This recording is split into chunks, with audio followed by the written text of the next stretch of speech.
আগেই তো বলা যায় না এগুলো কি করবো না করবো। আমরা সবাই ভাই বোন। আমরা অনেক বছর থেকে এই ইন্ডাস্ট্রিতে কাজ করছি, অনেক বছর থেকে। তো আমরা অনেকেই এই শিল্পী সমিতিতে অনেককেই দেখে এসেছি।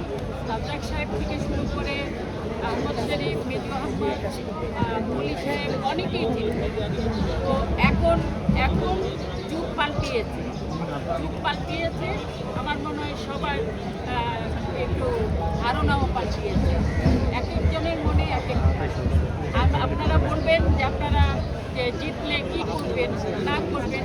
ভাই একটা কথা বলি, আগেই তো বলা যায় না জিতলে কী করবো না করবো।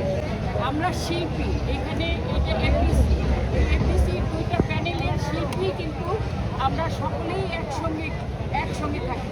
সমিতিতে বসি, গল্প করি, আবার যখন ফ্লোরে কাজ হয় একসঙ্গেই কাজ করি।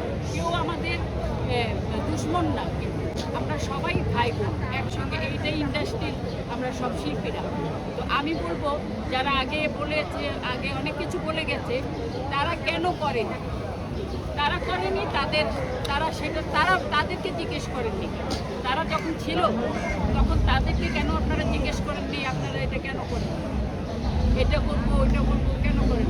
তাদের ইচ্ছে হয়েছে করেনি।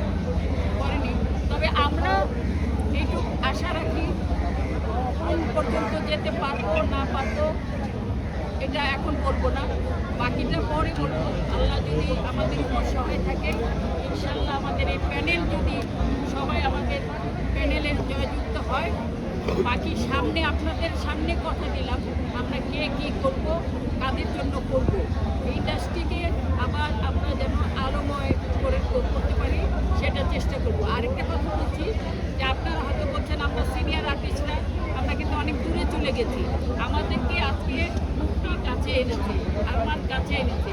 আমাদেরকে যদি আপনারা দূরে ফেলে দেন, তাহলে সামনে যারা আসছে নতুন শিল্পীরা, নতুন যারা জেনারেশন আসবে, তাদেরকে শিক্ষা দিবে কে?